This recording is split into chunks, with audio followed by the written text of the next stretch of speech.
vamos a ver si sale una charla acerca de la puja entre Roma y Constantinopla aplicada al caso concreto de Bulgaria.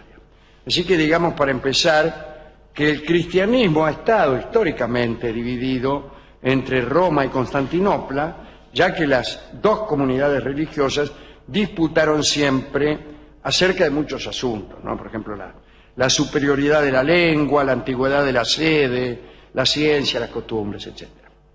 La ortodoxia griega llevó durante mucho tiempo la ventaja porque, con razón, se jactaba de ser maestra de los latinos y de haberle enseñado todo lo que sabían. Bueno, eran los griegos.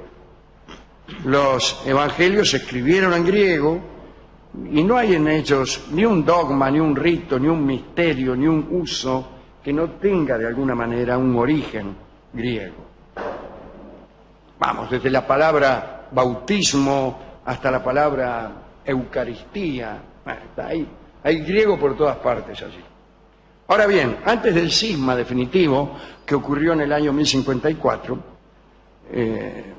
que separó a los papas de los patriarcas, se produjeron distintos hechos que finalmente llevaron a esa situación de ruptura. Discutían por cualquier cosa en todos los concilios. Por ejemplo, si estaba permitido o no estaba permitido comer huevos y quesos durante la Cuaresma. Discusión. Los de Constantinopla, ponele, se indignaban porque el Papa de Roma se hacía afeitar la barba. Discusión. Pero también había algunas cuestiones de fondo atinentes a la naturaleza de Cristo, acerca del veto ortodoxo respecto a que una sola persona fuera la cabeza mortal de la Iglesia. Digamos que no soportaban la idea de que un papa, que bien podía ser defectible y hasta pecador, guiara a la cristiandad. Bueno, una de esas disputas tuvo que ver con el destino de Bulgaria.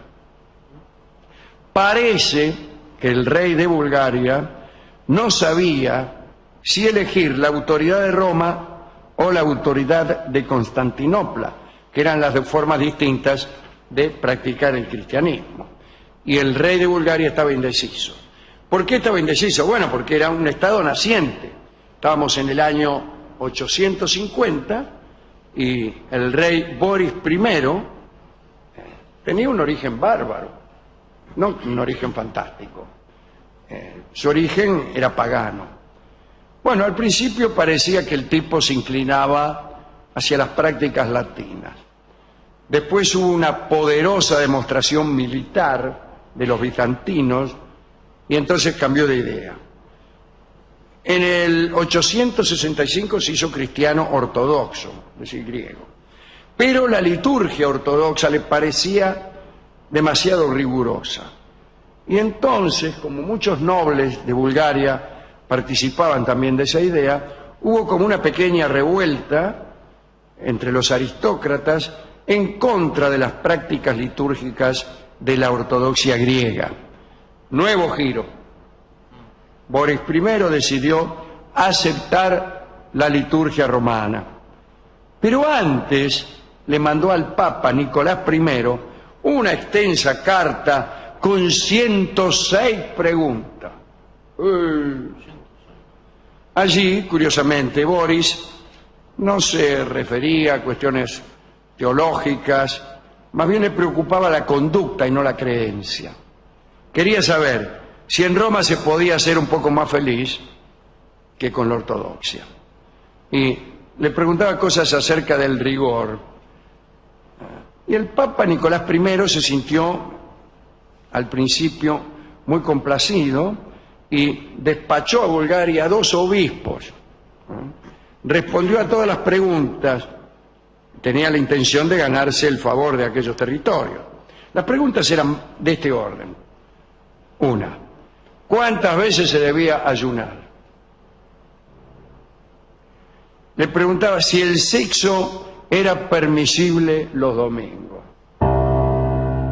¿Qué animales debía comer un cristiano latino? Si las mujeres debían cubrirse el valero. ¿Qué debía hacerse cuando una campaña militar coincidía con la Cuaresma? ¿Cómo podían cumplir los soldados con sus deberes religiosos sin importunar sus sesiones militares? Le preguntaba si la caridad cristiana era incompatible con el castigo impuesto a los asesinos. Bueno, y todo así. Muchas preguntas, muchas preguntas. El Papa, en general, contestaba tratando de atemperar la justicia con la compasión. Y en cuanto a los asuntos del sexo, no prohibía nada, pero aconsejaba prudencia. Bien, que es lo peor que se puede aconsejar en esos asuntos, ¿no? Imagínense. Boris, el rey, también deseaba saber qué pensaba el Papa Nicolás de las costumbres búlgaras que los ortodoxos habían prohibido. Eran usar como estandarte la cola de un caballo, era pedir augurios, realizar encantamientos, tomar juramento sobre una espada. Bueno, el Papa ahí fue riguroso. Dijo, mire, escúcheme, todo esto no es correcto, aquí no están permitidos los hechizos ni nada. Bueno, Boris siguió preguntando, le contó al Papa que en sus tierras usaban piedras milagrosas, amuletos para protegerse contra la enfermedad y que incluso rendían culto a los antepasados. Y Nicolás I le dijo que todo eso estaba mal, pues ya se enojó también. Porque el Papa era bueno hasta ahí. Pero ¿cómo puede ser, señor? Bueno, que ningún asunto mágico era permitido en la Iglesia latina, que los búlgaros ya no debían rezar por los antepasados, o mejor dicho, a los antepasados.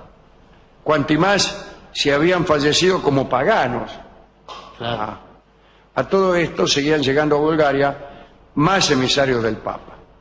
Pero, como a Boris las respuestas no le iban gustando, los hizo plantar a todos. Y también echó a los ortodoxos.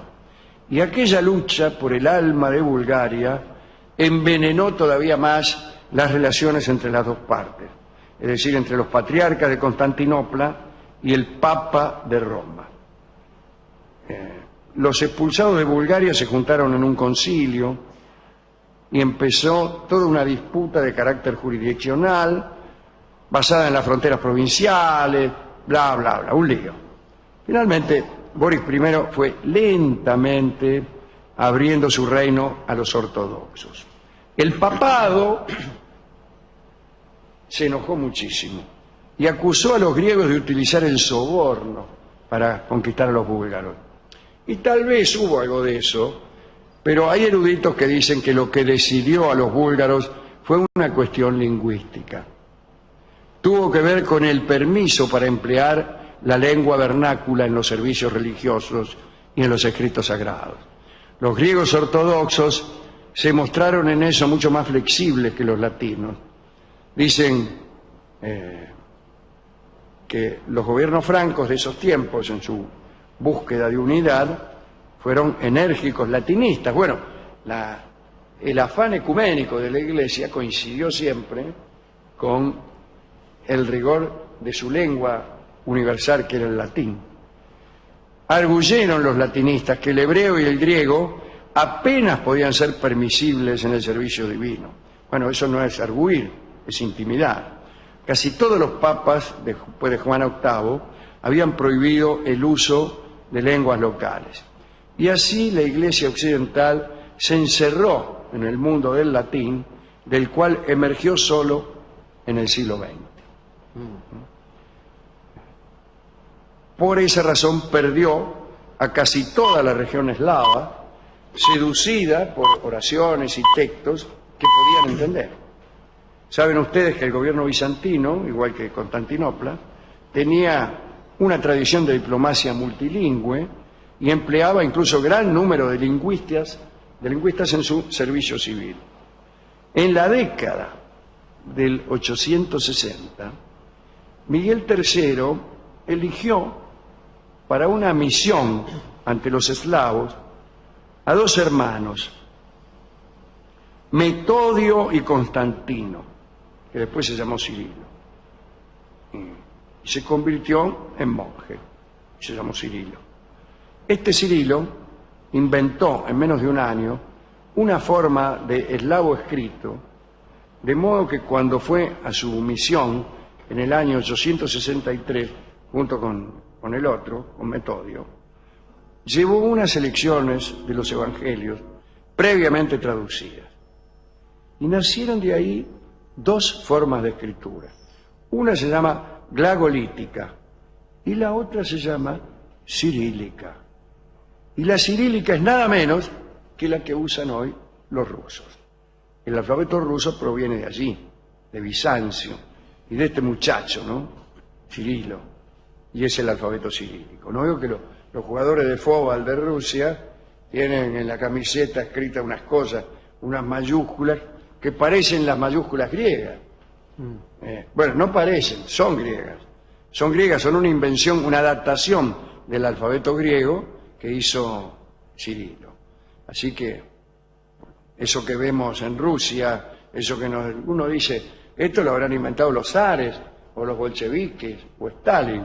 No, los inventó un griego, se parece al alfabeto griego, porque es el alfabeto griego.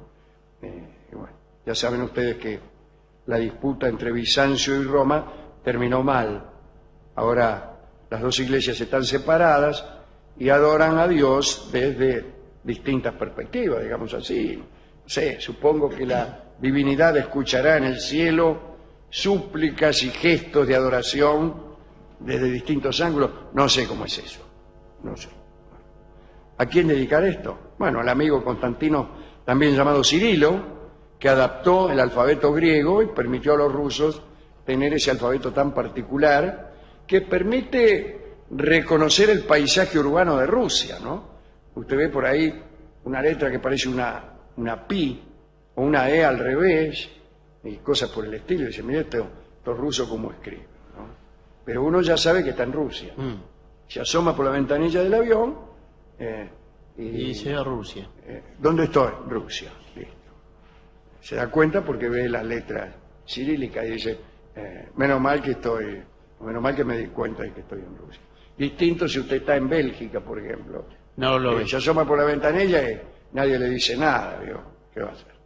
Bueno, para eso inventó Cirilo este alfabeto, para que uno pudiera darse cuenta de dónde está cuando se pasa en un avión. Se queda dormido y sigue de lado. Hay que quedarse muy dormido para pasarse de Rusia también, Sí. ¿no? Bueno, hemos ido a la discoteca a buscar discos que tuvieran algo que ver con la lucha por Bulgaria, pero no había. Y empezaron a buscar por todas partes. A ver, dice, tengo a ver si le gusta.